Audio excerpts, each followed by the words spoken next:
very good evening to you, and welcome to today's edition of Politics 101. And this evening, we'll be discussing one of the topical issues of the day. I'm making reference here, of course, to the Manza Walton Desir issue that has become viral. As you remember, Miss Walton Desir appeared on this program about 3 weeks ago. And in the course of discussing race and ethnicity in Guyana, she dared to talk about something that all of us talk about, and that is the way in which the political parties here in Guyana have over the years managed to ensure that their narratives are the ones that guide political action by their supporters. Of course, it's not only here in Guyana, in all parts of the world where ethnicity is an issue. Ethnic societies, generally, people are guided. Their actions, their political actions, are often guided by the political party. In ethnic studies, there is a school of thought. It's called the instrumentalist school of thought. And it holds that ethnicity does not exist. It is false consciousness, and that it only occurs when politicians give to their supporters that consciousness. And of course, there is another school of thought that they call the constructivist school of thought that says, well, ethnicity exists, but those who embrace it are irrational people. We teach this all the time in ethnic studies. And Miss Walton was expressing the instrumentalist view, that is, that people are often guided, ethnic communities are often guided by their leaders. And she gave the example of our East Indian brothers and sisters and their relationship to the People's Progressive Party.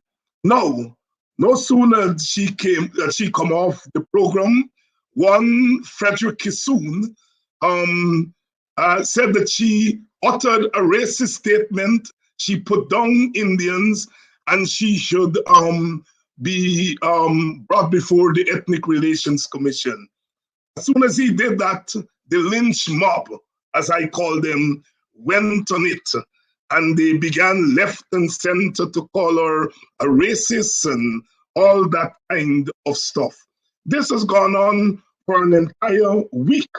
The Indian Action Committee, the Indian rights organization, wrote to the ERC and said that she was being racist. It said that I sat there and shook my head in support of what she said. Now, after Kissoon's first article, I was tempted to respond. But knowing Freddie Kissoon, I waited. And he penned 4 other articles. 4 other articles he penned. Finally, this week, some of us responded. Vincent Alexander responded to a letter by one Vishnu Bisram. And that went last week or this past weekend, and yesterday I responded, and I made the point that it is much ado about nothing, because I quoted the very Freddie Kissoon in Sunday's papers, in which he said that that African Guyanese voted unwisely for the coalition in 2015. And I asked the question whether we should infer that Freddie Kissoon meant that African Guyanese are an unwise people, and should we report him to the Ethnic Relations Commission. I am old enough and active enough to know that PPP leaders, only about a few months ago, I was on with former President Donald Ramutar, and he repeated the thesis that Indian Guyanese vote for the PPP not because of race, but because the PPP is a working class party which embraces working class working class policies, and that African Guyanese are fooled by the PNC. Should we conclude that the PPP's leadership feel that African Guyanese are irrational and that Indian Guyanese are very rational? They see race and they turn away from it and they vote based on policies. Should we charge them with that and carry them before the Ethnic Relations Commission? Dr. Chetty Jagan was the first person I heard with that thesis. Indians vote for the PPP because the PPP is a working class party.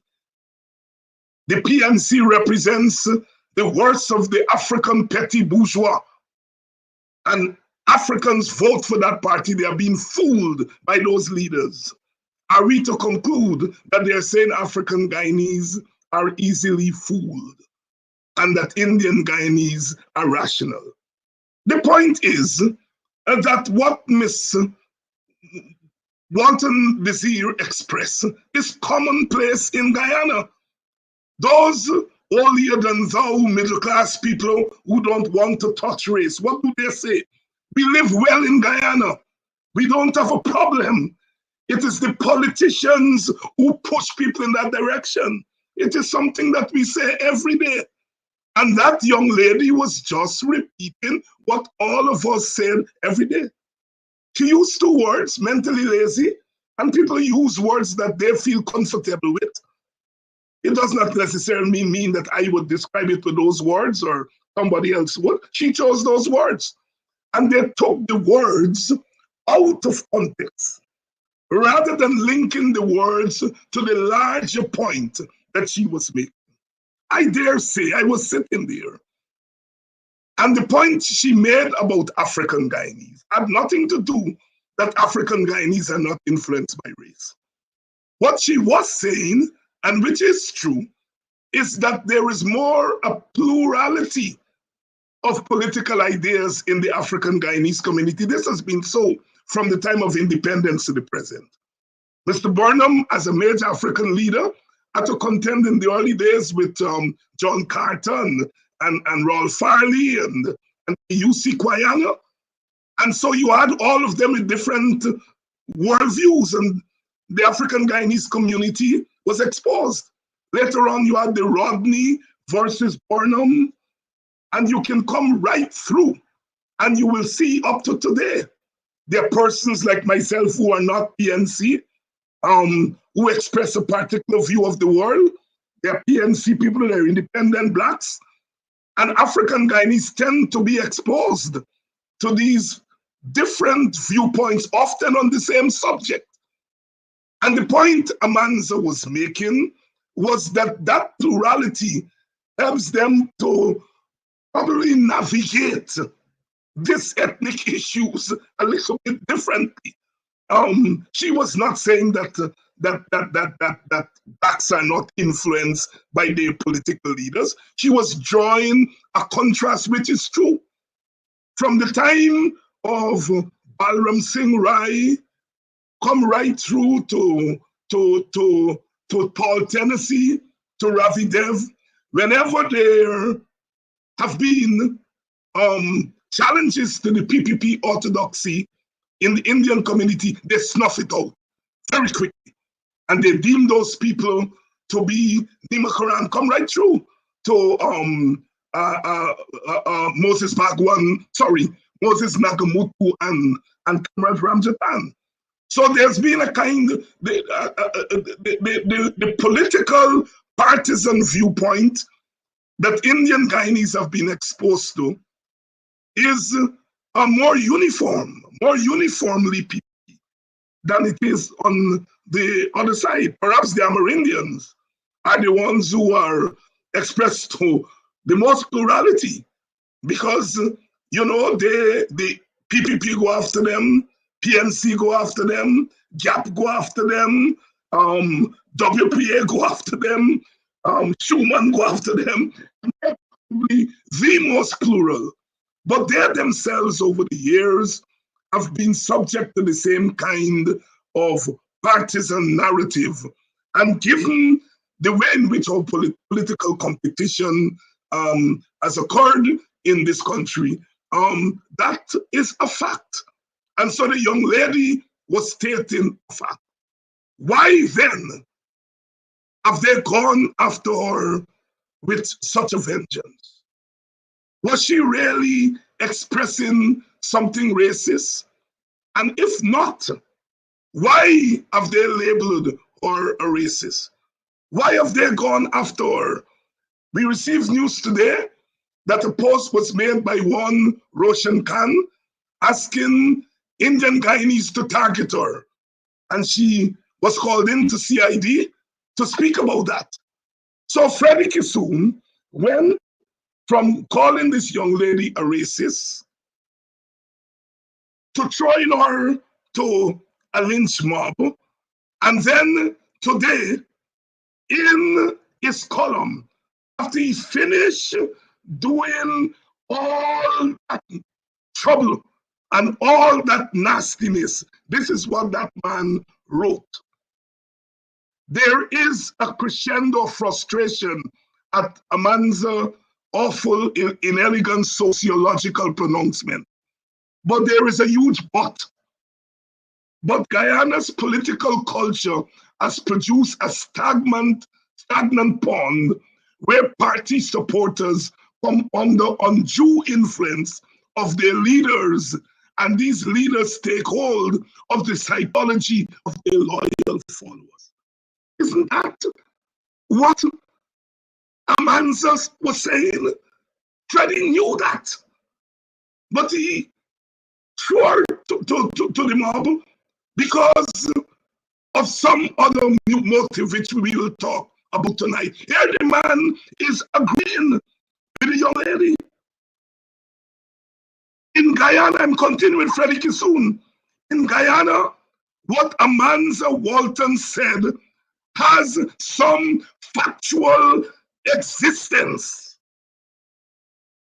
Not one race, but all three of the major race groups, Indians, Africans, and Amerindians, come under the mesmerizing influence of their charismatic leaders.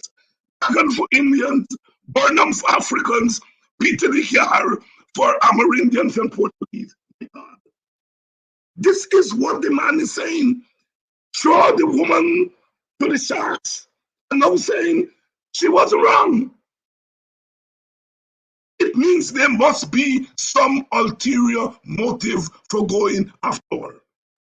So, as the old people used to say, when I was a little boy growing up, I say no more. For no. Anyhow, tonight we are going to get behind all of this. And I have with me a very capable panel. Vincent Alexander is the chairman of IPADG. We also know he's a commissioner at GCOM, but he's the chairman of IPADG, the umbrella organization that see about the international decade of the people of African descent.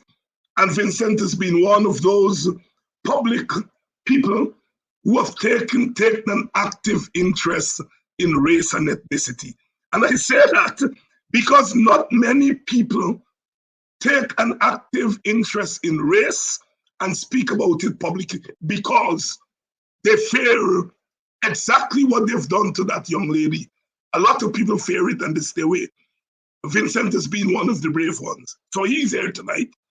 Lincoln Lewis is here. He's another one who has taken on the question of race head on over the years. And Rickford Burke. Lincoln, of course, is a trade unionist, among other things. Rickford Burke is one of the newer voices on the public scene, especially here on social media. And he's never lost to speak on everything.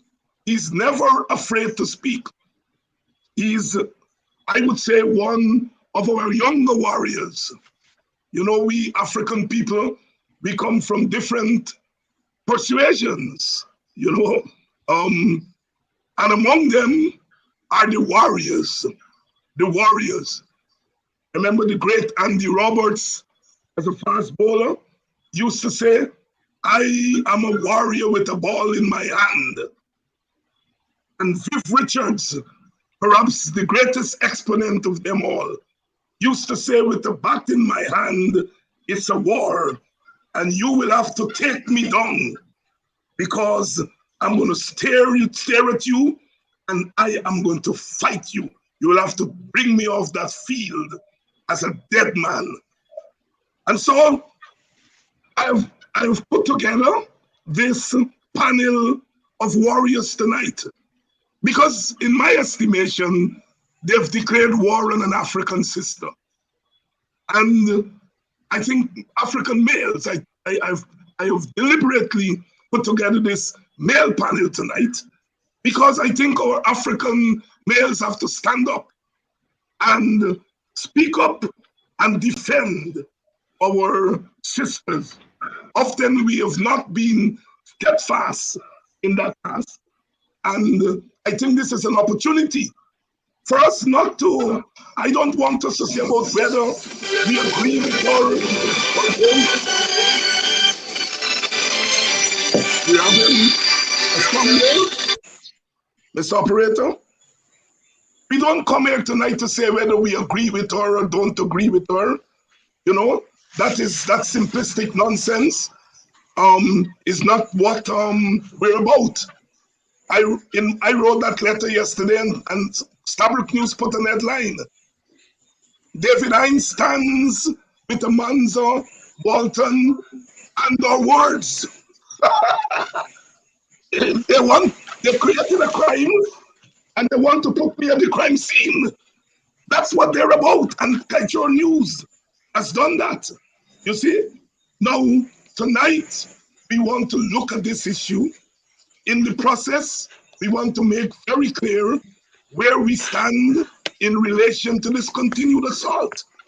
Assault on Guyana, assault on Vincent Alexander, assault on Eric Phillips, assault on Lincoln Lewis, assault on Rickford Burke, assault on Mark Benchop, assault on Gavin Matthews, assault on Burnham, assault on Granger. Isn't this coordinated? I think it is. This is a young lady who has stepped forward. She could have done anything with her life. She's an accomplished, educated woman. And she had chosen to get into representative politics. And maybe they see something and they're trying to pull her down. I made my weekly sojourn to Guyana Times. And one of their columnists, who I know, but who goes as eyewitness, what did he say about Amanza? She's easy on the eye. The stereotype of the Black woman, all right? Or beauty or physical, and not or intellectual. I know something about bright people. I have to nurture them on a daily basis. That's a bright young lady, right? She is an intelligent young woman who has come into the public space, into the public ring, and they're trying to destroy her. Now, they've let loose the goons on her on social media, but they've gone further. They're now telling their people to kill her. The police has taken an interest in it, quite rightly. Gentlemen, brothers, welcome. We used to say when I was a political activist, don't let certain people speak first, because by the time the meeting comes to finish, you ain't got nothing left. I remember we used to have to walk up to Moses' backpack and say, to Moses, other people got that. Well, I know you all couldn't do that to me, but I shall stop now. Welcome to this evening edition of Politics 101.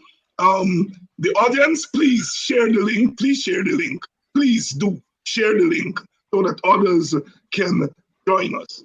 I will give some privilege to the youth man among us. I know he's a warrior, but he's a very manly boy, so I will start with him.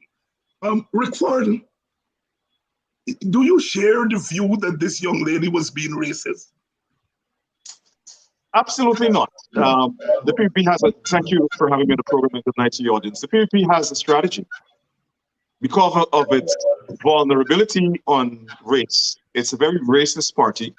It's the most racist and violently oppressive anti-Black political institution in the Western Hemisphere.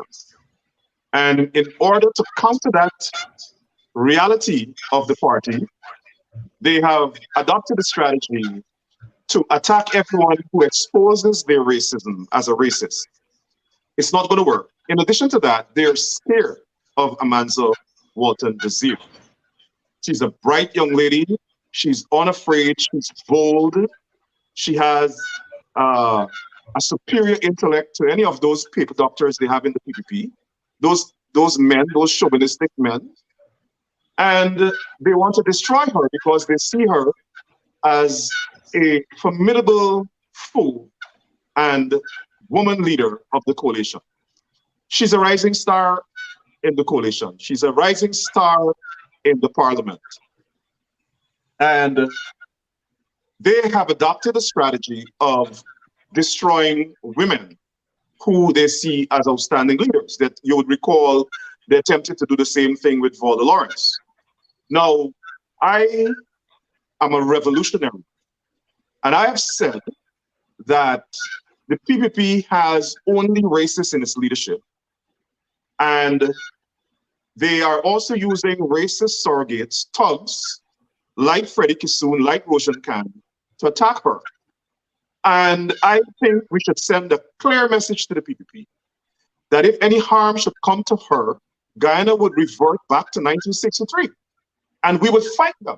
We will fight them by any means necessary if they attack her, because we're not going to sit down and allow the PPP to kill out Black people like they did in 1963, like Bar Jagdeo presidency was consumed by over 1,400 young Black men killed, no justice, no investigation. And I'm saying, even if we have to pull resources from the diaspora to fight them back and get them out of power, we will do it. I want to send that straight, clear message. Let them attack me. I have freedom of speech under the Constitution of the United States. And we have a right to defend ourselves and right to defend our leaders.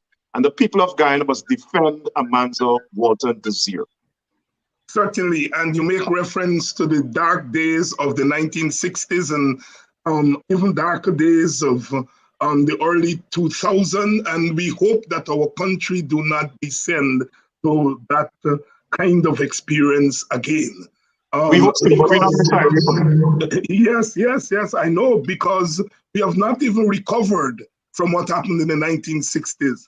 Much more to deal with another issue, another situation like that. Vincent, let me bring you in. Do you think the charges of racism are founded? Definitely not founded. Definitely not. I understand very well what is occurring. You know, from time to time I write on various issues.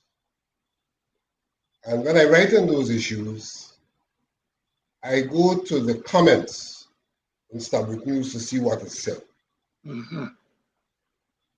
The persons who comment, for whatever reason, either because of they're incapacitated or they don't care to, do not ever respond to my content. They don't engage in a discussion. They don't try to show that they have a view that's different and better. Immediately they go, and all they have to say is that you're not credible. That's all they have to say. Death to the messenger.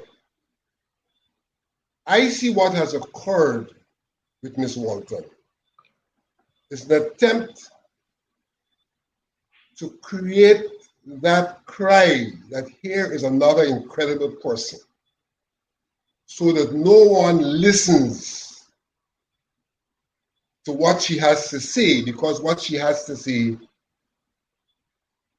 is relevant, makes sense, and is a contribution to what should be the national discourse.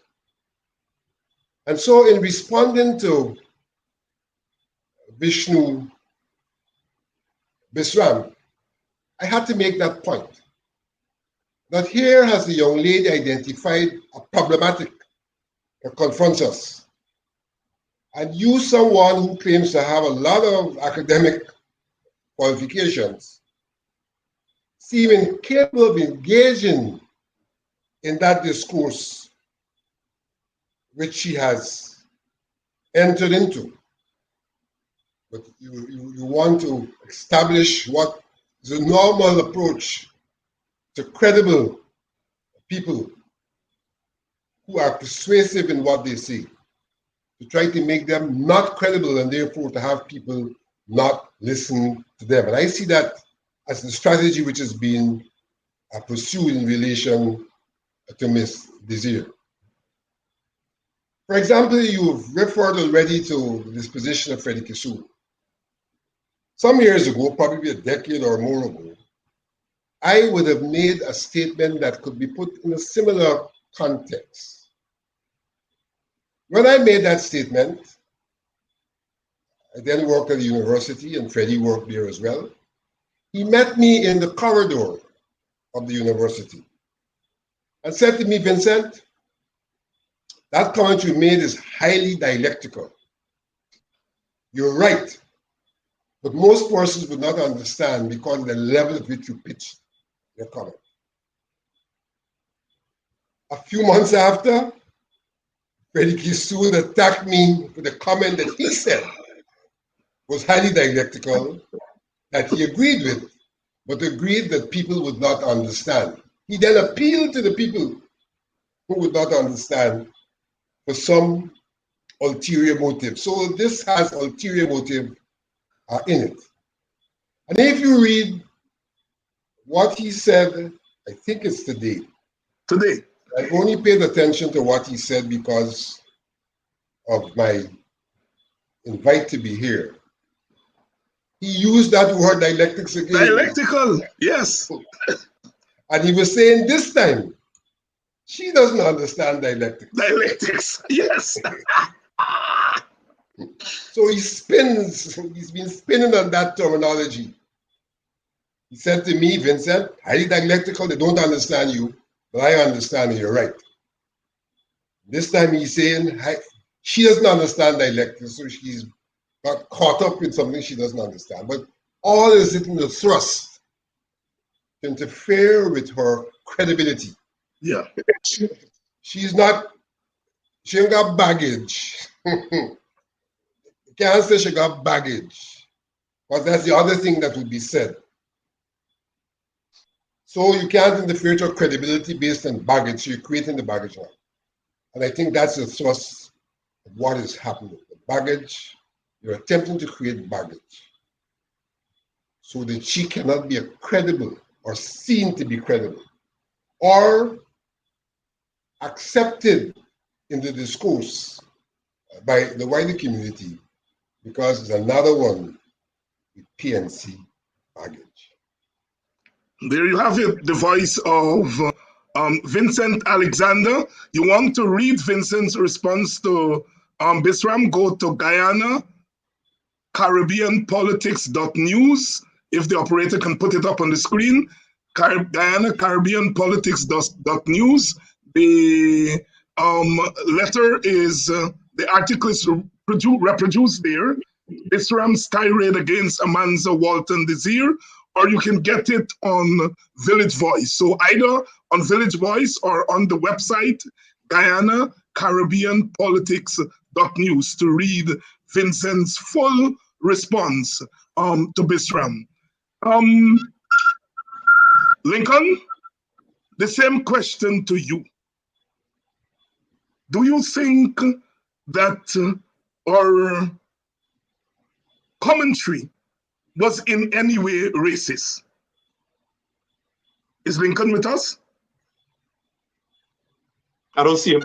No, apparently he's not there. Let me come back to you, Rickford. Vincent ventured into what he thinks is the reason behind. Do you agree with Vincent, or you have anything to add to the fundamental reason behind this attack on her? Yes, of course. I want to piggyback on two things Vincent said. One is most important. Amanza is a bright young lady who evolved international politics after this generation of Clement Rohi and so on. She's from the generation that grew up in the 90s and the early 2000s. So she and her generation have begun to move away from this race thing. My generation, like for instance, when I went to school, I say all the time, Barjab, they taught me in school. My dad was a police officer, and I always lived in an Indian village where the police headquarters was for the district. I never understood what was racism until after 1992, when the government changed and we started to see certain things. But Amanza has broad appeal, and she speaks to issues that represent the interests of Indians, blacks, and everybody. And I think that's what they're scared of. The second thing I want to say is when Barrett Jacques went to Albion during the 2015 campaign, and he warned these Indian supporters of the PPP that if they allow the APNU to win, they will team up with the people in the GDF to come and kick down their doors and rob and kill them. He was actually saying, them black people in the APNU going to team up with the black people in the GDF, and because all black people are criminals, they'll come and commit crimes against you. Where was Freddie Kissoon? Where was Roshan Khan? Where was the Ethnic Relations Commission? So you have this so-called these moralists, these people who think they represent, or they're the gatekeepers of the moral consciousness of Guyanese. Where were they? So it is okay for the PVP to be racist, right? But whenever we point out their racism, or when, for instance, like Amanza did, we do an analysis from an intellectual point of view of their racism and how harmful it is to even their own supporters and the wider society, they turn around and claim that is racism. So I think we as Guyanese, we have to figure which path we're on. Are we going to be boldly discussing race like we are today? And the pitfalls with both political parties or all the political parties? Because all supporters, you have supporters of all political parties, some of whom are intellectually lazy.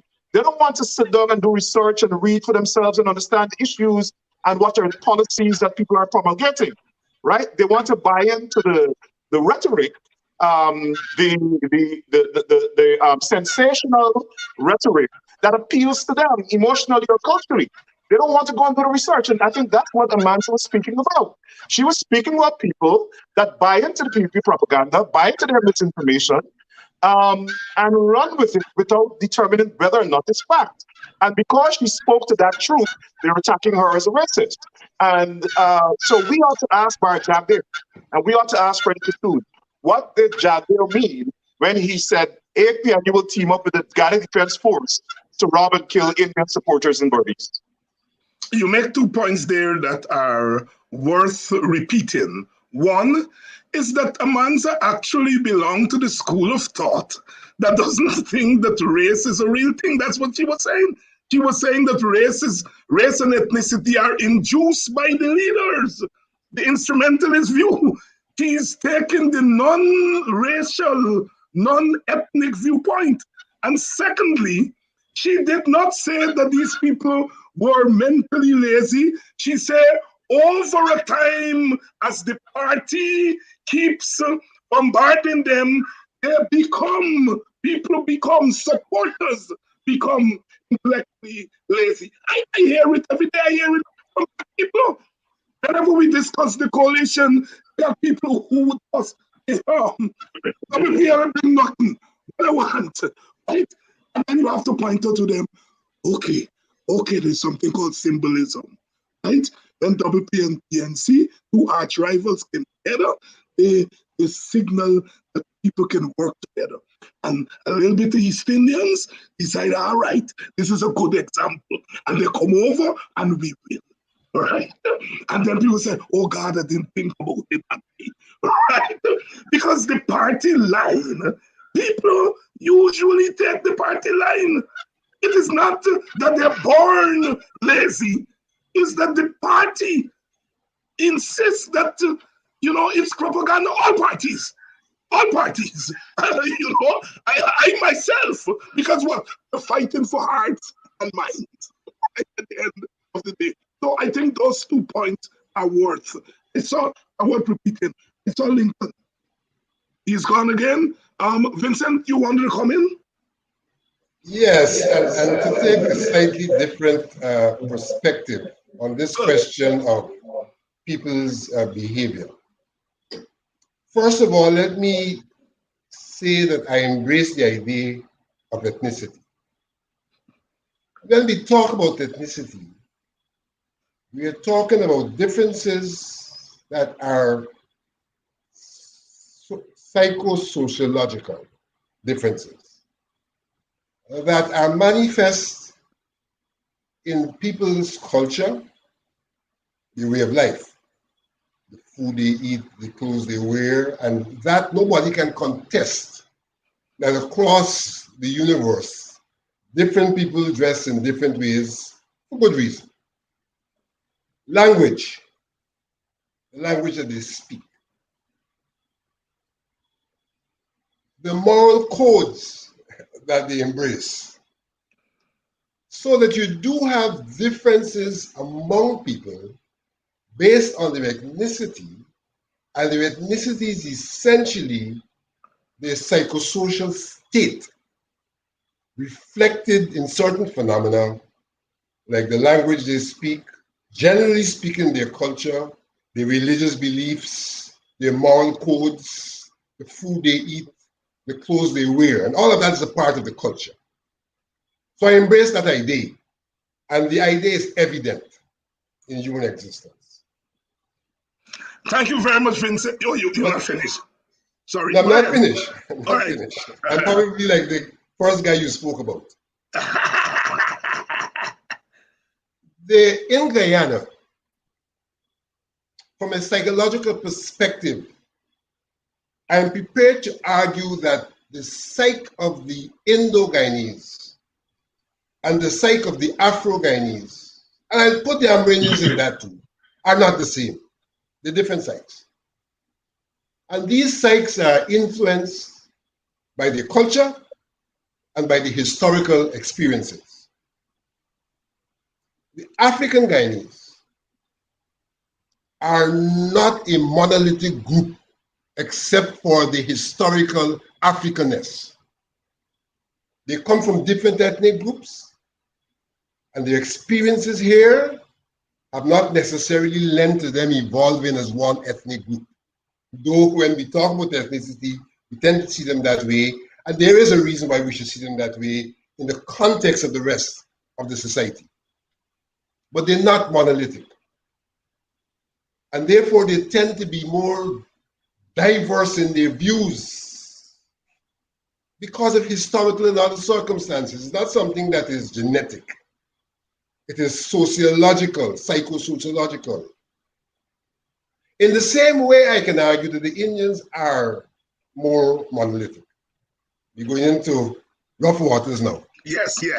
They're more monolithic. Vincent might now become the subject of another campaign. And it has nothing to do with what inherently they are. It has to do with the fact that their being oscillates around a single institution. The African Guyanese being don't oscillate around a single institution. We don't have one religion or anything like that to hurt us. Indo-Guyanese oscillate largely around the Hindu religion. Hinduism. And Quayana even said in his writings that even those Indo-Guyanese who were not Hindus, by virtue of their involvement in the same community and the same history and so, they tend to be Hinduized. And so my argument here is that Indo-Guyanese are likely to have an additional base that is universal to them, as opposed to other groups of Guyanese who may be described as Westerners, so to speak. We are Creole. That's what they say about us. Creole is not monolithic. And so they are likely to arrive at one conclusion on matters because of the ideational base on which they're coming. And I think that it is in that context the kind of Walton statement was being made. She did an analysis, a psychosociological analysis. Yes. When Bisram responded, he said she dabbled, and he therefore admitted, said she dabbled in something that she doesn't know about, psychology and sociology. He said that. But then he himself went on to say that the ethnic groups have a herd mentality. Yes. So in a sense, he was agreeing with what she was saying, using different and probably more elegant language. Yeah. And she herself has already said probably it was not the most elegant language she used. Right. But the difference is that in agreeing with that, he's ascribing it to everyone. And what I'm saying is that whilst you may all in some regards be hurted, I'm not ascribing this to the politics. I'm ascribing it to an ideational base that is far deeper than the politics. It's the ideational base that probably have driven us into the various parties. And the ideational base influences our thought process. And so our analysis of things is restricted by that philosophical and ideational base. And that is what I think she's referring to. And she's referring to a reality of ethnicity and a peculiarity in the Ghana context of Hindu Guyanese. Very well said. And I think we ought to listen very carefully to what Vincent says there, because it goes to the core of what we are talking about. None of them, in any seriousness, can say that she was wrong in her analysis. Vincent says he accepts ethnicity. I do. The theory is called primordialism, which holds that this is a historically derived thing. People live together over a long period of time, and they develop a culture, common food, common music, a dress, and so on, the same way. So there's that school of thought that says that ethnicity historically derived. And then there's the other school that says, no, it's false consciousness. It's politicians who enforce ethnicity. And then the other view that says, well, people express ethnicity views, they're mad, they're crazy, they're irrational. There are three views. My students this semester have to write what I call a critical analysis paper on the strengths and the weaknesses of each of that. When I listened to Amanda, I was shaking my head because I was hearing my student expressing without using the word instrumentalism, really grasp how that thing work in a place like Guyana. Lincoln, are you with us? Yes, I'm here, David. Well, you have a lot of catching up to do. I was asking myself in the first instance why you invite me to this non-issue. You're a big trade unionist. You gotta stop driving the whole car. You can't break it down all the time. Well, I want to tell you this non-issue that you invite me to tonight. I could have been doing other things. Yes. But anyhow, you have a chance now to do your thing before the show finish. Let me say to you, yes, I want to. After you invited me to this program, I decided that I'm going to listen again to what Amanda Walton said. I didn't only listen, but I look at her op-ed, and based on that, I consider it a non-issue. And a number of factors are involved. I want to take this opportunity to really talk about it as in depth as it is, because I don't know when I'll get cut off again.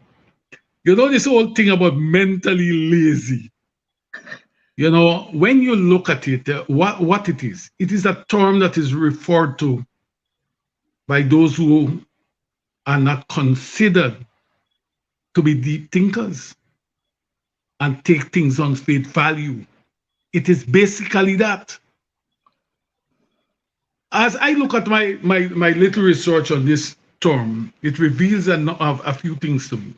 And one is that it is basically used by psychologists. And you see Vincent gone on it in their evaluation and analysis of behavior. In our society where race and politics intersect, it could be interpreted differently. And leaders, you know, have to be mindful, and there are times they have to walk back the misinterpretation, seek to recalibrate everything. The lady has done that. She has done that. But there have to be some ulterior motive. You know, some are saying that Amanza used the term in speaking about PPP supporters, meant she was talking about East Indians. That's basically what they're saying, you know. Like the Indian Action Committee that has lodged a complaint to the Ethnic Relations Commission. They have been making a similar allegation. What this really is confirming, and people gotta be careful. What this is confirming is that those who are interpreting the term as referring to East Indians are accepting the PPP is an East Indian party. It is an East Indian party. That's basically what they're saying, you know, because she was referring to the PPP. I note, you know, one of the things I note is that the PPP leadership in itself has not sought to debunk the soul race alignment. Look at what they're doing. They're very, very silent. Nor there at any point the non-Indians in the party made any announcement that the PPP is not an East Indian party. Listen to all of them who talk about all kinds of things. The non-Indians are not debunking what is being said here. I will want to ask myself whether they consider themselves honorary East Indians, but I will wait to hear from them what their position is. The silence of the PPP leadership is also sending a message that it sees itself as an East Indian party or cares only about this group. These are things that, this is what this discussion is bringing out. And these things must be highlighted. You know, all political parties, including the coalition, have supporters who accept what their leaders say and do not question them. This is a culture, I believe, a culture that we have to wean ourselves off. Because leaders are elected to represent the people and should therefore be questioned by the people. Leaders are only successful when held to account by universally acceptable principles, laws, and duty. You know, David, you and Burke, you live in the United States. In places like the United States, instead of Amanza use the term mentally lazy.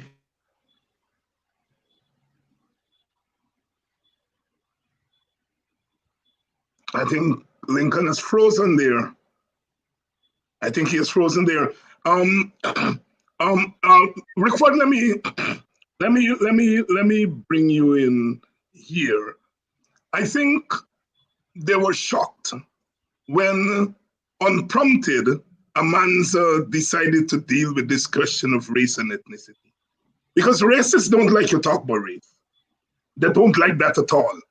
And they expect people like us who have been in this business of discussing that issue. But they try to scare the younger generation away from this issue of race, you know? And then they themselves turn back and trust these same leaders and say, look, what you all ever do for black people. You heard them after the election. You heard them. The coalition never did anything for black people. And I bet if the coalition had implemented a policy and this policy is for African Guyanese, some people will say the coalition is racist. So it's a campaign to ensure that our people remain racially illiterate so that they would recoil from that issue. And I think they were so shocked when someone, a rising leader of another generation, has decided to take this issue on. Do you think that we should have more discussions on this whole question of race and ethnicity in the public space? If you do, how do you think that this will help to improve race relations in Guyana? And well, obviously, yes. I think we ought to have more discussions on race. And like I said, the younger generation of politicians are not shying away from it. Lincoln said something that was very important, which is this whole discussion about what Amanza says is based on a presumption by those making the arguments for the PPP that the PPP is completely an Indian party. That's number one. The other point I want to make is that if we are to move forward in our society, if we are to observe, when you observe, I'm pretty sure Vincent has been making this observation, when you observe the election results, right? We are at a place now in Guyana where neither side can win an election without traditional supporters from the other side crossing. In other words, the PPP cannot win an election with only Indian votes, and the coalition or the PNC cannot win elections with only black people vote. Or Amerindians, right? You have to get a crossover vote. And I think what people like Amanza is doing is, in their discussions, they are cultivating an electorate that is almost post-racial. They're transcending race and are analyzing issues, which is really what she was saying. And the PPP is scared of that because the PPP, they're governing right now like they have a two-thirds majority, but they only won the election by 15,000 votes, right? And that is far less than the amount of people in Georgetown who didn't vote, right? So when the PPP sees people like Amanza, they're scared because, again, as I said before, she has a crossover appeal that can appeal to that middle of the road set of voters that would transcend political party and would probably analyze issues and determine how to vote based on those issues. And so I want to make sure I say this. Lincoln is absolutely right. These people making the arguments on behalf of the PPP, their surrogates, Roshan Khan, the Indian Arrival Committee, which is one of the most racist organizations in Guyana, and Freddie Kistoon, they are presupposing that the PPP is an Indian party. And like Amanza has said, and I have been saying, all of us have been saying, the coalition represents the best of what we've all called for since back in the 90s, which is a government of national unity, right? Everybody's a part of the coalition, right? Indians, Amerindians, blacks, Portuguese, everybody. And if you have leaders now that have like Amanza, that have a crossover appeal to those constituencies, the PPP is in trouble. And that's what this is about. This is not about race. Make no mistake about it. This is not about race. This is about tearing down a potentially formidable opponent, political opponent. And also, the PPP, apart from the fact that they worship white people, and that's why they made Janet Jagan their presidential candidate, because if Janet Jagan was an Indian woman, they would never have made her a leader. They're also misogynistic, right? And so they are very comfortable, these all racist men of the PPP, like Roshan Khan and Freddie Kissoon, they're very comfortable attacking women leaders, especially Black women leaders, because they come from that era, right? Where men like themselves don't believe women should play the role a man is playing. So I think all of that is a part of it. And so they want to neutralize her as a political leader, as a formidable foe in the future. And that's why they're scaring East Indians. They're attempting to scare East Indians away from her. And they want her to be a scarecrow, right? She's dangerous and so on.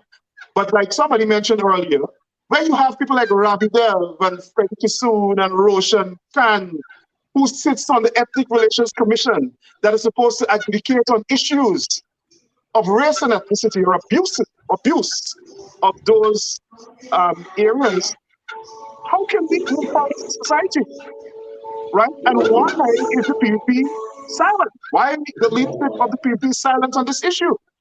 Is the PPP an East Indian party? Well, Bar Jagdev said that, right? He said, Bar Jagdev said the PPP is a Kuliban party. And then when Clement Rohi, as General Secretary, was confronted on it, he said, yes, that is true, it was a Kuliban party. And Lincoln was right when he said, I wonder how those people in the PPP who are non-Indians feel. And I wrote yesterday, and I said, they probably feel like polycat survivors. Because I don't understand how they could exist in the PPP that is fundamentally anti-Black. That's a fact. They are fundamentally anti-Black and racist. Every single thing they do is geared to promote ethnic supremacy and ethnic dominance. And we have to come up with a strategy to move the society away from that. And Vincent spoke to the psychological and sociological aspect of that part of the society. But we also have to me, somehow we have to find a way, right? As I said earlier, to create an electorate that is in the middle. That would be the balance of power, right? That can analyze policies and interests and determine who's best going to support the national interest and who's going to take the country forward as a country rather than try to create an ethnocracy where you only believe that your ethnic collective must benefit from everything that you're doing and from the natural patrimony and from the resources of the state. And that's where the people is taking our country. And we have to create a group of people in the society to pull the country back from where the people is taking it. Because every time they come to power, that's what they do. They strive to create an ethnocracy. And when you talk about it, they adopt the tactics of the KKK and the apartheid regime in South Africa, which is to attack you. They call Nelson Mandela the racist when they were actually the racists. The KKK say those of us who fight racism, we are racists. Right? And Trump did the same thing. Bar Jagdev is trying to be Trump on steroids. And so those of us who, like Vincent said, those of us who have a voice of reasoning must pull the country back from that brink, or else we're going to head towards destruction. Vincent, let me bring you in here. Do you think that we should have more open discussion about race? And if we do, and if you do agree, how well, do you think that would improve race relations in Guyana? I think we must have more open discussions, but that is not the only thing we must do.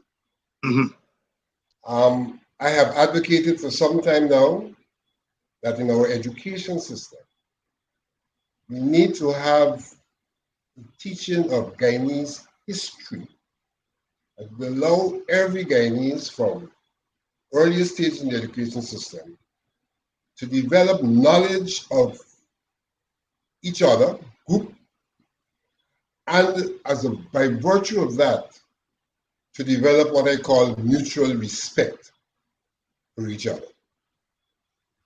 Unlike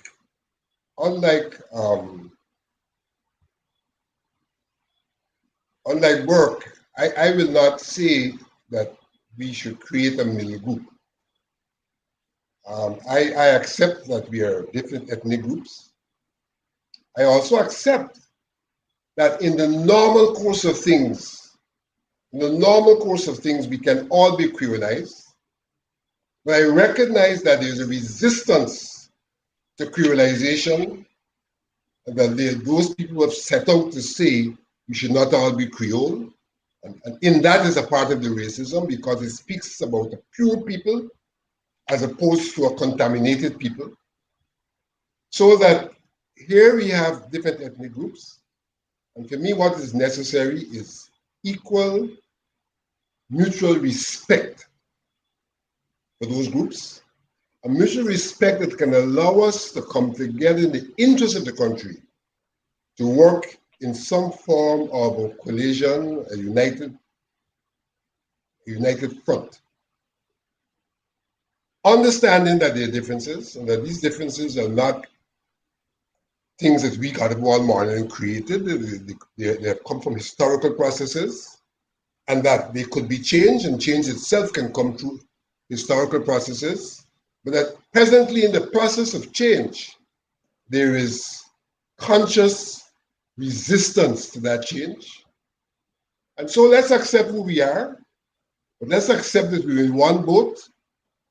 And if we don't row collectively, the boat is going to sink to the detriment of all of us. So let us decide to row collectively. And so moving towards national consensus. I spoke earlier about the question of morals and so. I don't want to interfere with anybody's morals, but at the level of the nation, as opposed to the level of the individual, the family, and the community, at the level of the nation, we have to find a way, we have to find those things which are common for our national existence, without interfering with the individuality of at the individual level, and at the family level, and at the community level. Let those things are natural, let them be, but not let them be to the detriment of us being in one boat. So we have to find nationally how we row together. And I think the education system has a role to play, and along the education system, that national discourse has to take place. And that national discourse has to feed into the call for truth and reconciliation. Because as we go through a process of truth and reconciliation, one of the truths we have to accept is this ethnic question and the way in which we can reconcile, although there is diversity. Let me stay with you, Vincent. Are you surprised that Roshan Khan took the issue to the place that he has taken it? There's nothing Roshan Khan does that will surprise me. I don't fit him into the orthodoxy of anyone or any group. Mm-hmm. We have some people who are just who they are. Freddie Kissoon fits into that category. And similarly, Roshan Khan is emergent. I cannot rationally tell you what to expect and what not to expect of such a person. Record the danger of what he has done in calling on Indians to mark Amanza? It's a hate crime. He specifically is calling on one race to mark, meaning to me, I interpret that as attack a Black woman. In this country, he would have been arrested, right? He would have been arrested. I'm not sure what, or at least in New York, he would have been arrested based on the laws here. I'm not sure what the police is going to do. It's obviously a breach of the Racial Hostility Act, and it's a breach of the Cybercrime Act because he published it on the internet. I'm pretty sure he used a computer of some sort or some sort of electronic device to do that. I am surprised that he did it. And to me, there's an indication that certain people are emboldened since this PP government came to power. And they think that they're above the law and they can do certain things to Black people. And that's why I am very frank in my language, because I'm tired of it. I see somebody went on our Finale's page and say, cut off my head and bring it on a platter and receive $20 million, right? I wrote the police commissioner, he did nothing, right? I spoke about it, we put out a statement, nothing happened. So when PP supporters do these things, nothing happens. But Gavin Matthews embarrassed little Charles Ramson and got arrested. But a man who's calling for harm to be done to a member of parliament, a national leader, and somebody who's called for me to be murdered because of my political beliefs and expressions, nothing happened to them. And it's something that was cultivated even under the APNU government, because you had people threatening the life of the president, and our government, the APNU government did nothing. You had Bar Jambir calling on his supporters to attack David Granger and Nagamutu, and then Prime Minister Nagamutu administered the government, and nothing happened. You had PPP supporters burning buses, attacking school children, beating up nurses, and nothing happened. You had PPP supporters trying to overturn the car, including the current president of the then Minister of Foreign Affairs, and nothing happened. But when they come to power, they come and implement a police state. I see them now summons Christopher Jones and former Minister of Housing, the former Minister of Housing, and Ferguson, right? Because they, in the PPP's opinion, formed an illegal protest outside the court on the day the judgment, election petition judgment was delivered. Where are we going? Where are we going? Why are they getting away with it? And so I'm at the point where I'm saying, if you're going to attack Black people and coalition supporters, and the government is not going to, this PP government is, or the police force is not going to do anything about it, then citizens ought to consider whether or not they must obey the law as well, or whether or not they have the protection of the institutions of the state. And that's why my language has been so hard. And they're, you know, they've written the Attorney General of the United States for me, they've written the US Embassy for me, they've written the State Department for me. I don't care. Those institutions can't do me anything. I'm a law-abiding citizen. And so, but the PPP has this thing that whenever you disagree with them and express it, you must either be killed like Ronald Waddle, you must be tortured like they've done so many people back in the days, or they must attack you like a manser. And they believe in silencing critics, right? They've completely dominated. They're completely dominating the press in Guyana. I call it the ethnic press, but they can't control those of us who express ourselves on social media. So now they're writing to Facebook, right? The government is writing to Facebook, and they have their supporters sending hundreds of complaints to shut me down, to shut Mark Benchcap down. They do not believe that in a society like Guyana's, they should be dissenting views. And one dangerous thing is emerging. The PPP is intent on making Guyana a one-party state. They want to dominate the whole society. Like Desmond Hoyt used to say, they want to occupy the entire political space, right? They're not following the Constitution. They're not consulting with the opposition leader, right? They're locking the opposition out of parliament with contempt, right? I heard the president attack, the installed vice president attacking Vincent Alexander, a sitting member of the commission, elections commission. I'm surprised, or maybe he did, Vincent hasn't sued him. But where are we going as a society when you have a so-called vice president in such a nasty way, attacking a member of a serious state institution like the Elections Commission, like he had some bottom house political rally. So they are intent on occupying the full political space in Guyana. And there must be resistance. Even if it means forceful resistance, I am saying there must be resistance, because what we are doing, we're on a slide. We're on a slide from democracy under this PPP government. And we must resist it. In every part of the world, we must resist it. I noticed the State Department issued a statement this week saying governments must not use internet laws to shut out the voice of the opposition. I think that's textbook Guyana. That's what the PPP is doing. And we must resist it forcefully or however we want. It must be resisted. We cannot allow Bar Jagdeo, who is really the puppet president, sorry, the actual president, or now is a puppet, to transform Guyana into Russia. We must not allow it. Vincent, they tried to drag Kemraj into it.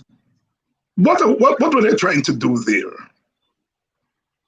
There is this argument that is being developed that if Manzo says Indians are mentally lazy, then the behavior of Indians who did not vote for the PPP is evidence that they're not mentally lazy because they've exercised their minds to vote for other parties. That's the context in which they're dealing with Kemraj. That something had to be wrong with him because he is one who has not been mentally lazy. So he must have another defect. So the fact of the matter is that you can't use marginal situations to define a phenomenon. So you can't use if a small number of Indo-Guyanese vote for other parties to say that, well, you see, there is this agility on the part of Indo-Guyanese. There is also the emergent position that if APNU AFC could win an election, then there's no need for the groups to speak to each other anymore because there's evidence of unity in that kind of configuration, and therefore we have national government when any party wins. There's that kind of argument as well. That's the Rafidef thesis. Yeah, but the fact of the matter is this. Even in the configuration of the AFC, if one looks at the election results, what one would see. AFC got votes, and I'm going back to 2006, 2011. They got votes largely where Nagamutu was popular. So Nagamutu got Indian votes. Let's call it that. AFC also got votes in two places that should be noted. Tika and New Amsterdam. They got votes where Raphael was popular. So there was not necessarily a departure from ethnic voting when you had the AFC. What you had was the fringes of the ethnic groups coming to a place where they found other ethnic leaders. So let's not fool ourselves that these results reflect an agility out of one's comfort zone. It is finding, having had some problem with the other, you find an extension that you can then be affiliated with. But in terms of your thinking, you're still looking to ethnic leadership. Yeah. And so when Charandas goes to the parliament to vote on the no confidence, after he says, I'm responding to my people. Damn. He wasn't responding to the APNU AFC configuration. He said he's responding to the people in Kanji. Although he was a guest of the APNU AFC in terms of the seat, because our electoral system does not connect a parliamentarian through the electoral process of a particular constituency. But he said it. So there was no agility there. He maintained his position, and it's reflective of the problem, the problematic, not the problem, the problematic, which has to be addressed. So we're still very much into ethnic voting, irrespective of what people say, bearing in mind that for whatever reason, from a cultural perspective, a large majority of the quote-unquote Douglas people are ethnically in that group which we would refer to as African Ghanaians. Vincent Alexander there. Go ahead. If I might follow up with something Vincent said, there's something I've always had an interest in. How you mentioned that based on the election results coming all the way down to 2015, there is no demonstration of political agility in terms of the electorate there. They were more gravitating to ethnic leaders.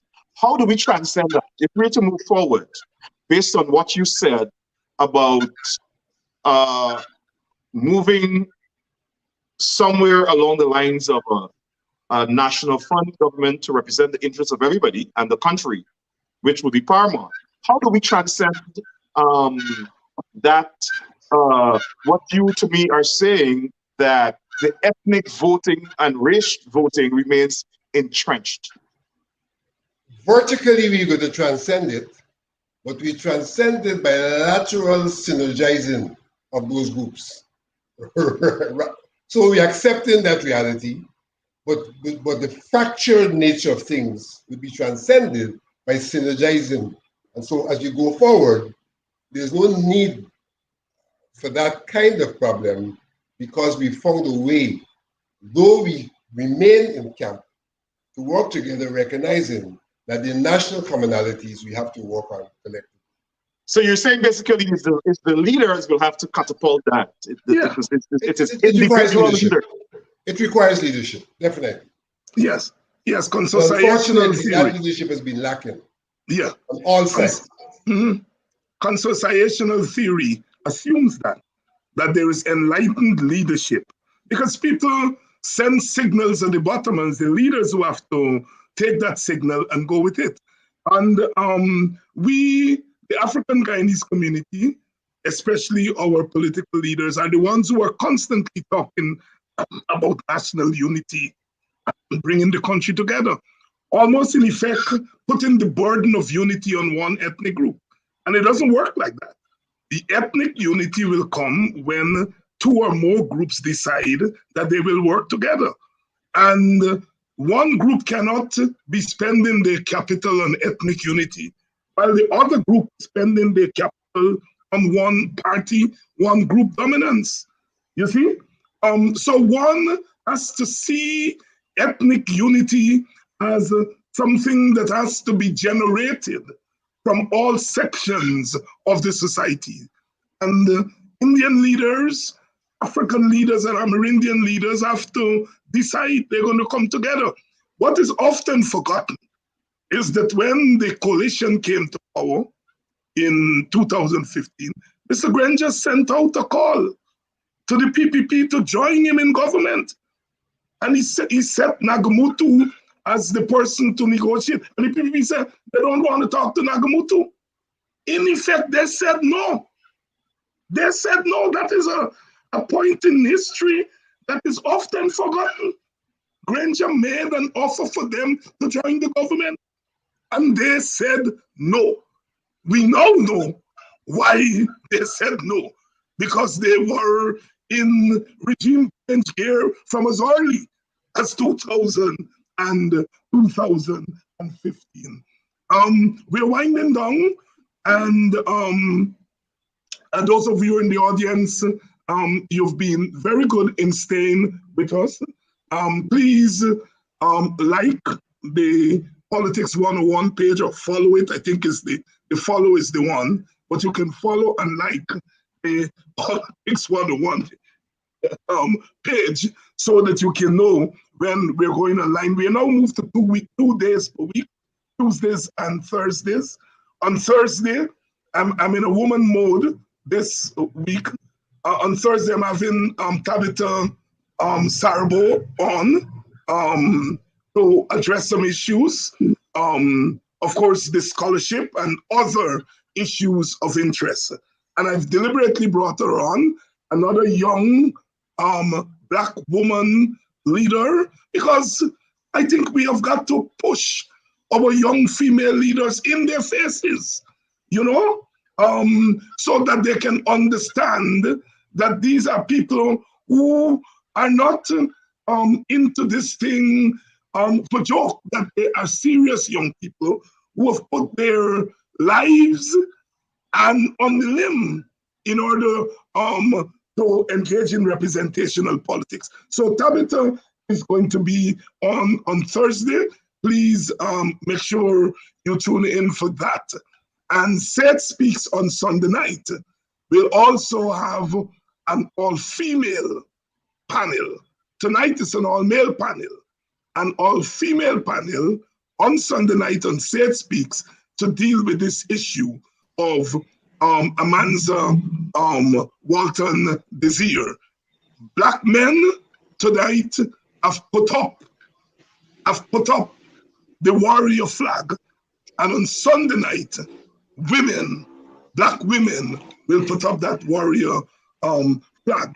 Because in my view, that this is not just an issue of maligning a single person, but it is the representation.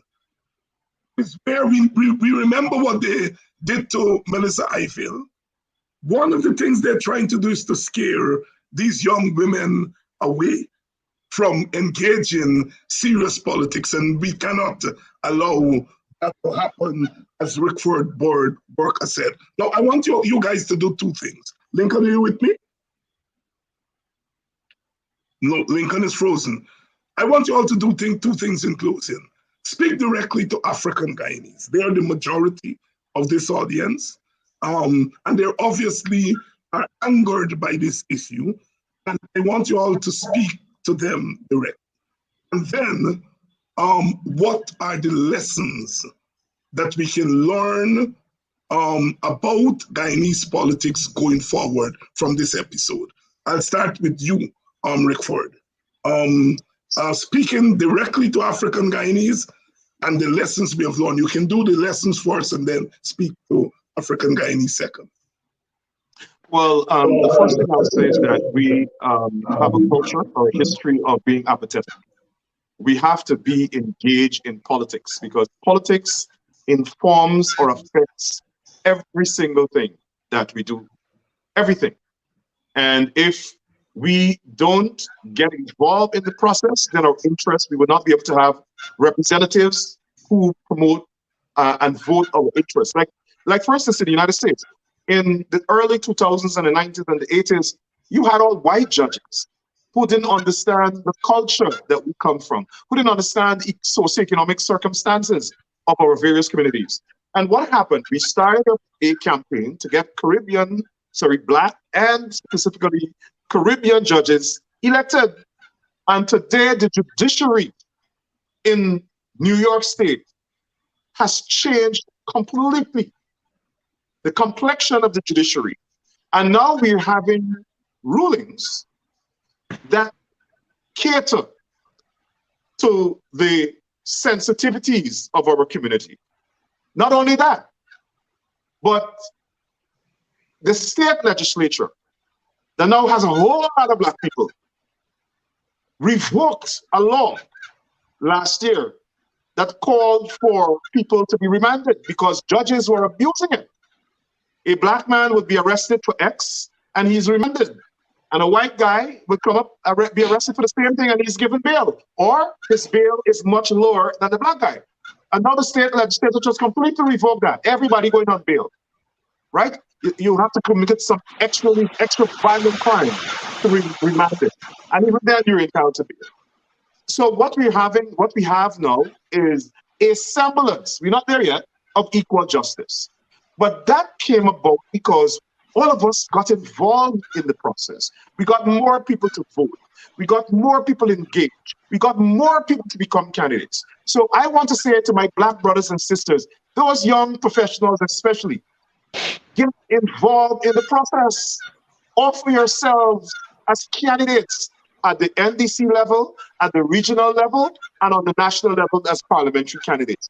Because the only way that your interests could be represented at all the different legislative bodies in the country is if you put people there that understand your community, understand your culture, understand your socio-economic circumstances. So my closing remarks will be to tell them to get involved. And then lastly, vote. Don't stay home and vote. All those people in Georgetown who didn't vote, never mind the people who rigged the elections and stole and had dead people voting and people who live abroad voting. If all those people in Georgetown and Region 4 who stayed home, if 90% of them had voted, even though they polluted the ballot boxes with fraudulent ballots, they could not have overcome that overwhelming vote like what took place in 2015. And so I want our community, the Black people in Guyana, I'm very proud to say Black people in Guyana live in a country where we represent Black people, to understand you have to get involved in the process. Offer yourselves as leaders and vote. Everybody must vote. Rickford Burke there in Rickford, you have a program. It's on Sunday nights, right? Sunday, Monday, Wednesday. Sunday, Monday, and Wednesday. What time? 8. At 8 o'clock. 8 during the week and 7 on Sundays. 7 Sundays, 8 during the week. Rickford's program, remind the audience of the name of your program. Conversation with Rickford Burke. Conversation with Rickford Burke on Sunday, Monday, and Wednesday.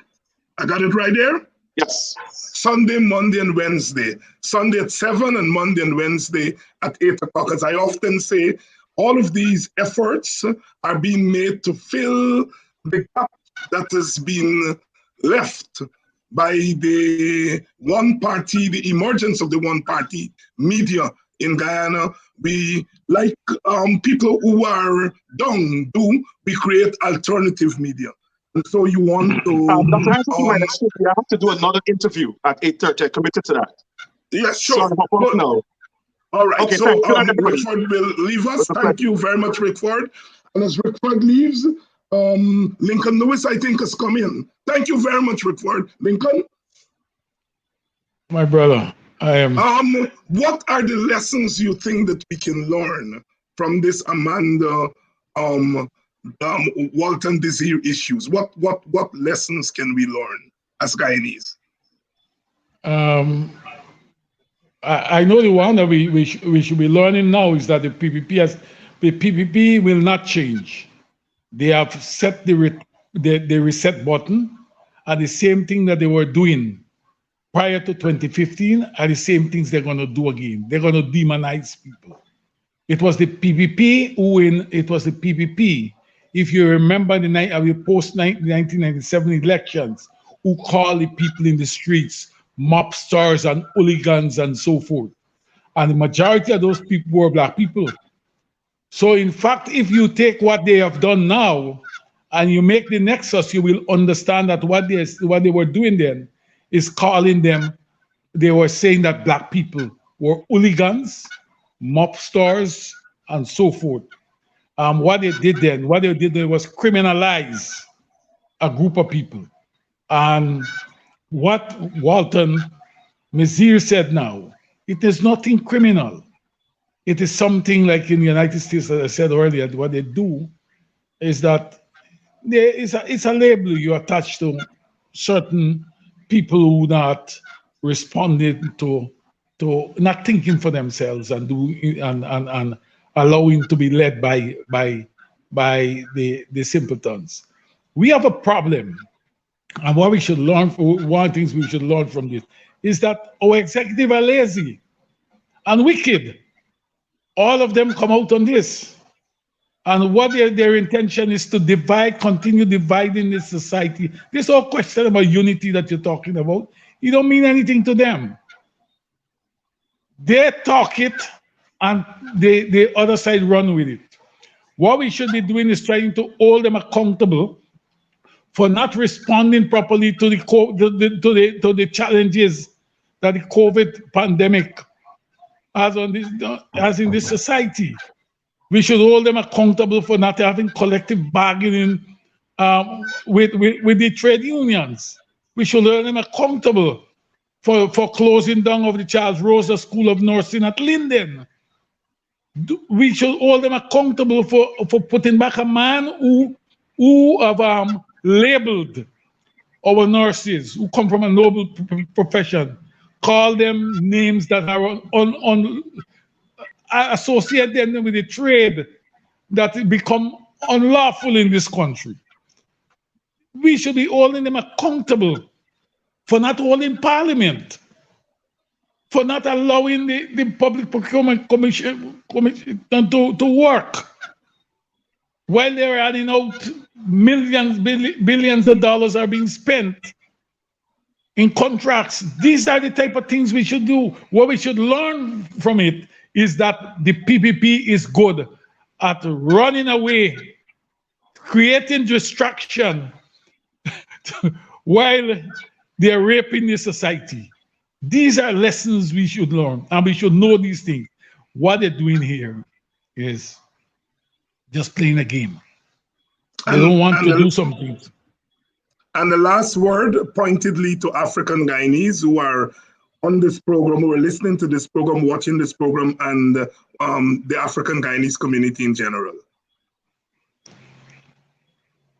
I would want people to mobilize in defense of their rights as they advance for the creation of a just society. We have to do that. We have to do that as a people. And one of the other things that we need to do as we mobilize, we must mobilize across profession, across interests. We must mobilize to make sure that we protect our economic and advance our social conditions. Vincent, you have the last word, lessons to be learned, and first of all, I message. think we have to make sure that we're not distracted by the tactics of the Progressive Party. They're really into a divide and rule scenario combined with the demobilizing. So when these things occur, on one hand, it's an attempt to divide the society, and at the same time to demobilize people on one of the divides, which then allows them to occupy all of the political space, because that's exactly what they're seeking to do, to occupy all of the political space, and we cannot give up political space. We have a right, and we need to ensure that we exercise that right. So that what we ought to be doing is to ensure that we exercise that right, ensure that people of African descent, that we recognize who we are, what we're worth, and stand up for who we are and what we're worth, and not allow anyone else to define us. We have to be defined.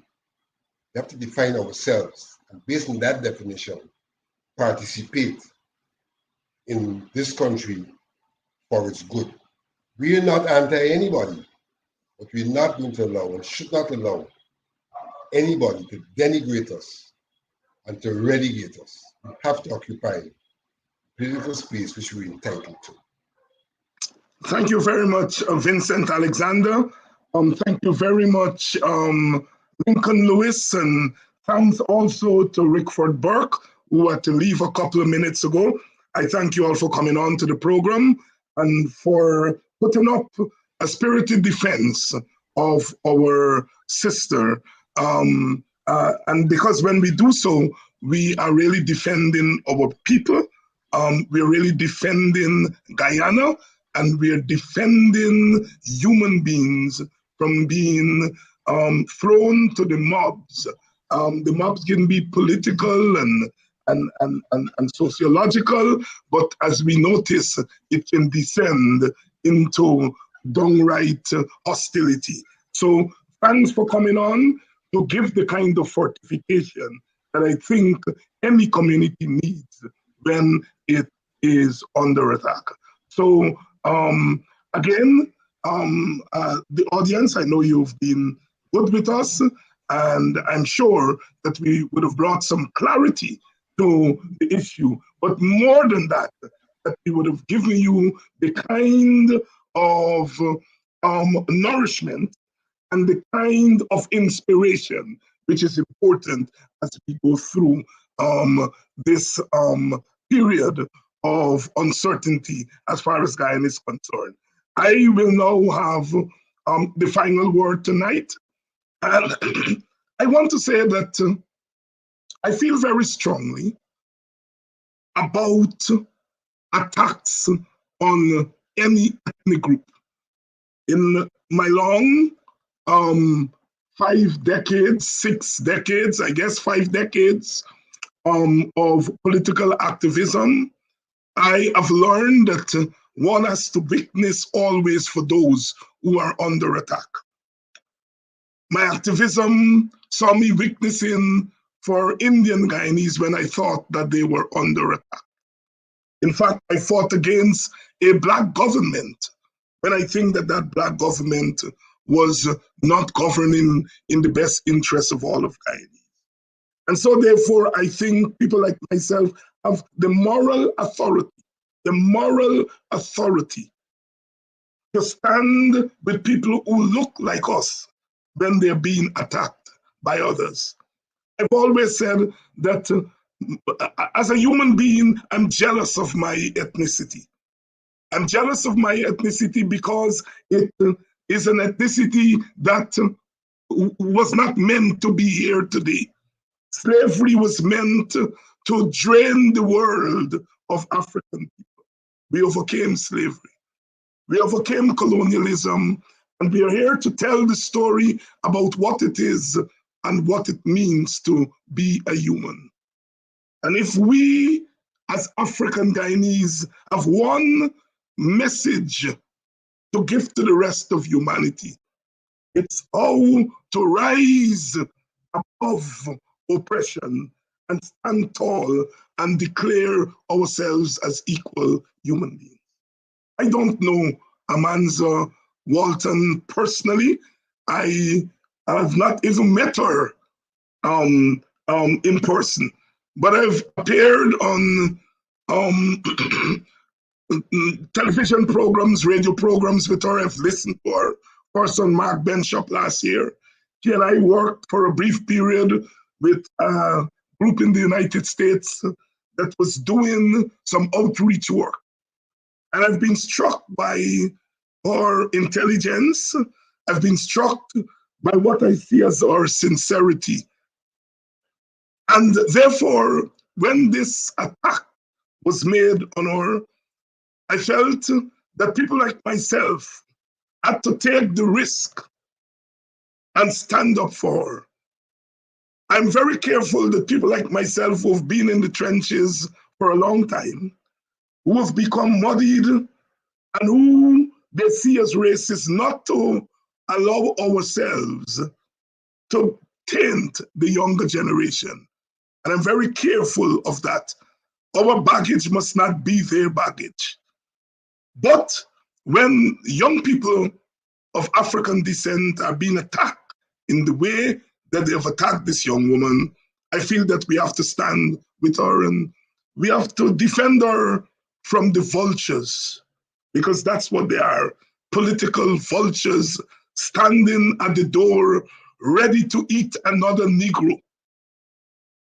And so for me, this is a very important episode that I think the men in our community must first stand up. I want tonight's program to be an example of our men standing up and defending their women who are under attack. Women are at the center of our civilization. It is they who were the breeders during slavery. It is they who were raped during slavery. It is they who have to cry when their sons are being shut down in the streets or are imprisoned. It is they who have to wash the bloody clothes whenever that son is shot by the police. It is they who have to raise the family. It is they who more often than not have to point us in progressive direction. My father did not live in the same home that I grew up in. I grew up with women. But I lacked nothing because those women became men and women. They made sure that when it came to education, that I was pointed in the direction. And my story is not limited to me. It's a story that can be told by all of us who have managed to raise our heads above the ghetto of what David Rudder called third wall civilization. The attempt to ghettoize us has not succeeded because those who were not able to escape from the ghetto ensured that some of us leave the ghetto, go out, and gain the necessary tools to come back and to de-ghettoize our community. This latest attempt against Amanza Walton Desir is yet another attempt to make us small in a country that we have made big. All ethnic groups have contributed to Guyana. The fundamental contribution of the African has been to humanize Guyana.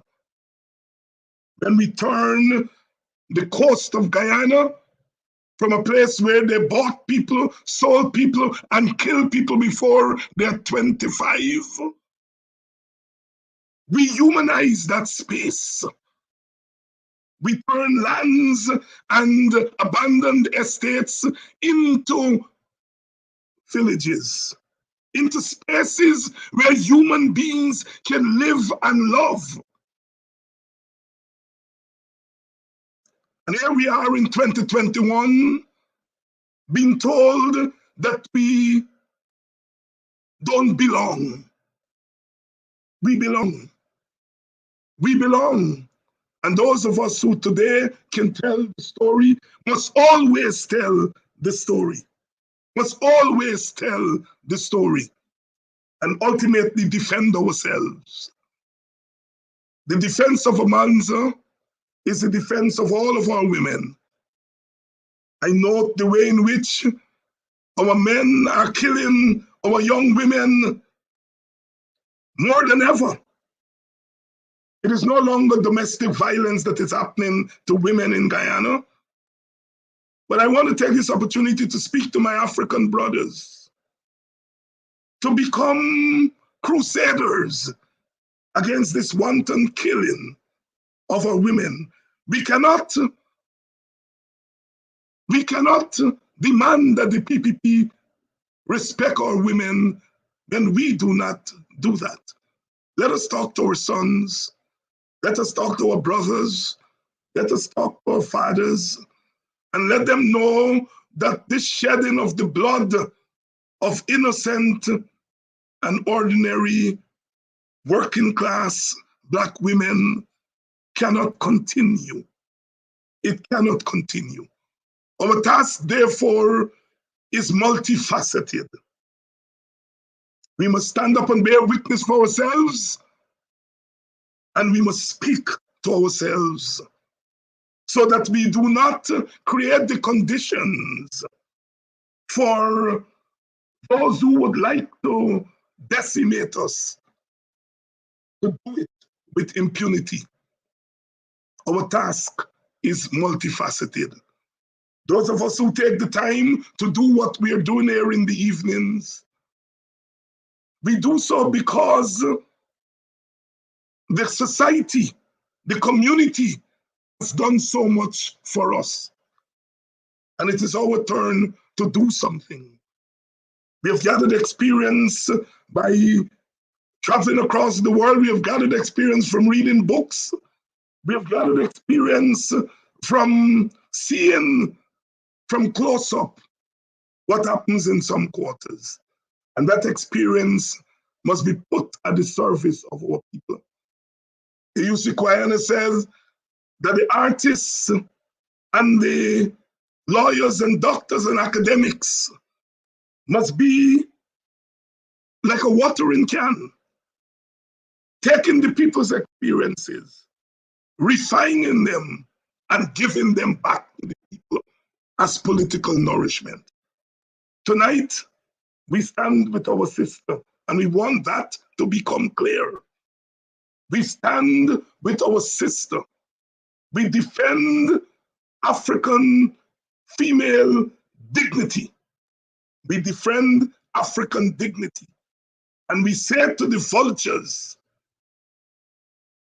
if you touch Amanda Walton, if you touch her, that should be the last Black woman you put your finger on.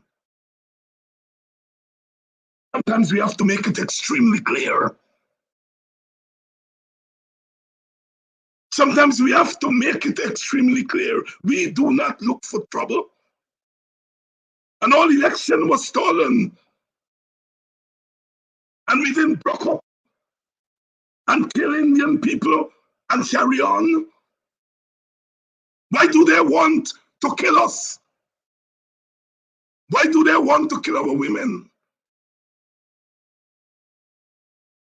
We must always preach that which is just.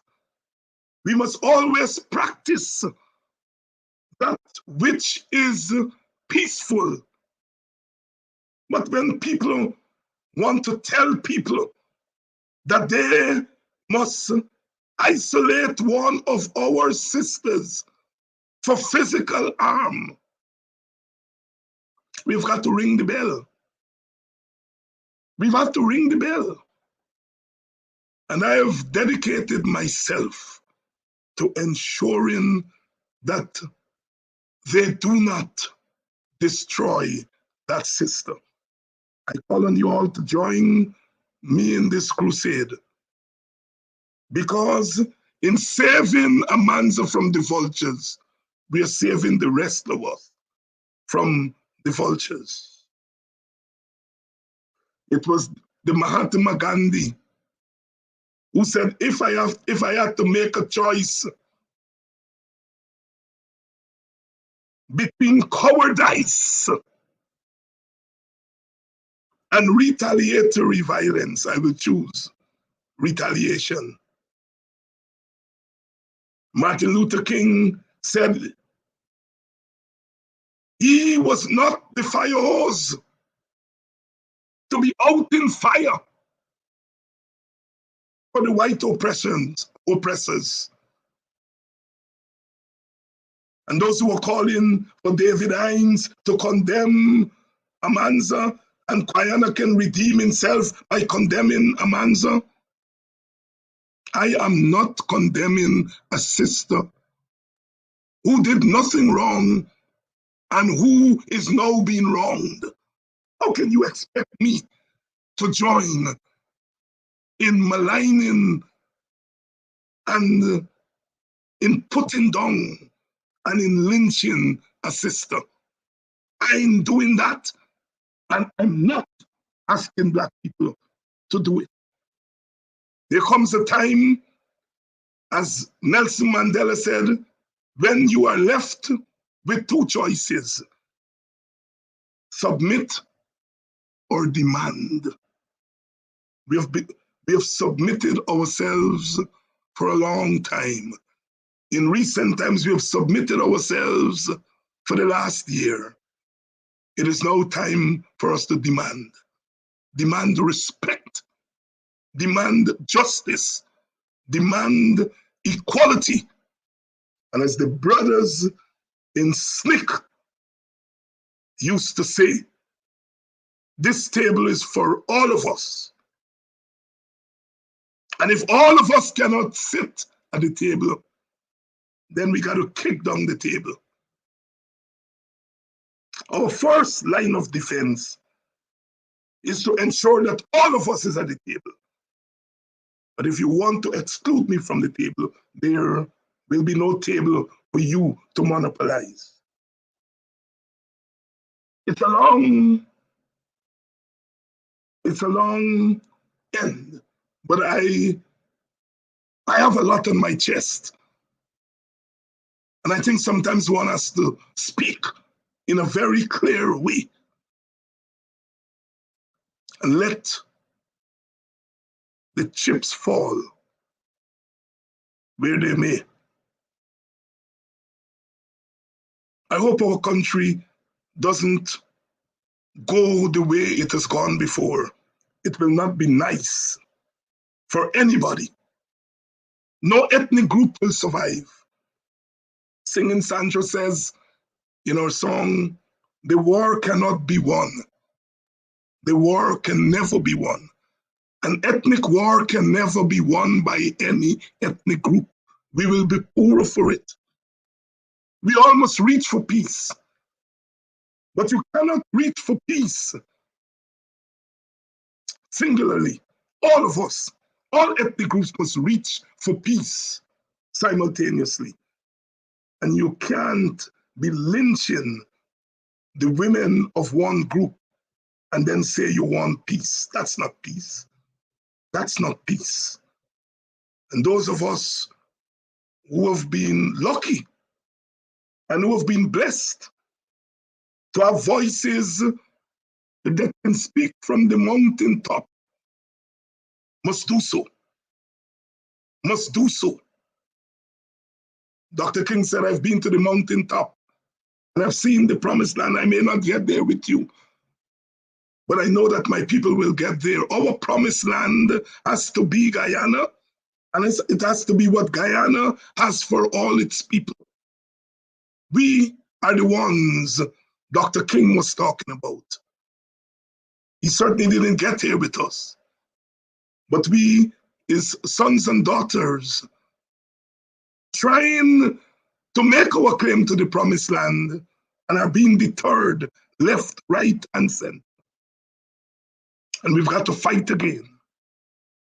We've got to fight again. Civil rights, ethnic rights. It's a constant fight. Brother Bob said, no chains around my feet, but still I'm not free. Still, I'm not free. But freedom will come one day. Martin Carter said, like a tide from the heart of things, inexorably and inevitably a day will come. And when that day comes, I shall walk out of this prison. In another poem, he said, this is my hand for the revolution. That night there'll be thousands of torches.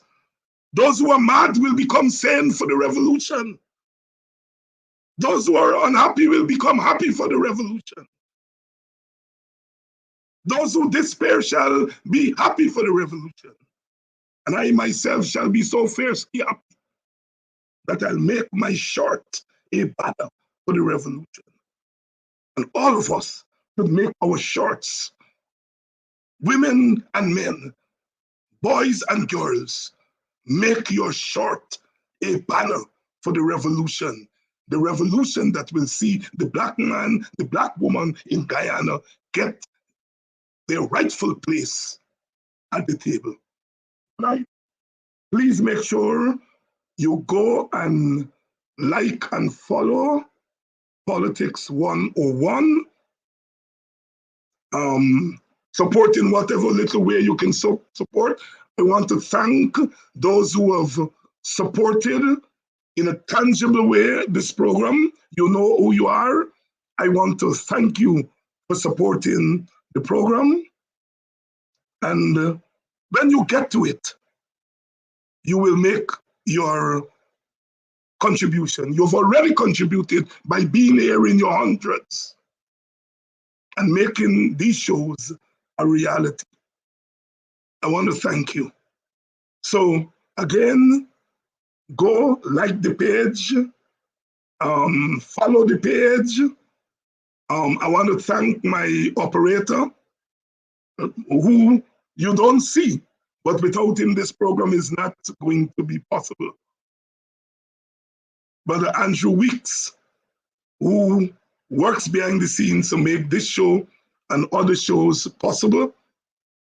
He gives of his time very liberally, and we have to thank him for this show. So Thursday night, join me 7 o'clock when we're going to have the Honorable Tabitha Sarbo Halley, who is going to come on to bring that youthful perspective, that youthful woman perspective that they're trying to stifle.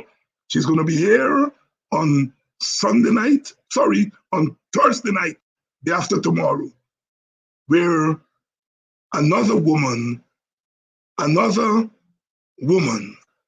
you know what Nina Simone in that song, to be young, gifted and black. To be young, gifted and black. We're going to have a dose of what it is to be young, gifted, black, fearless, and Guyanese. Tabitha Sarbo Ali on Thursday night. Good night. Good night for everyone.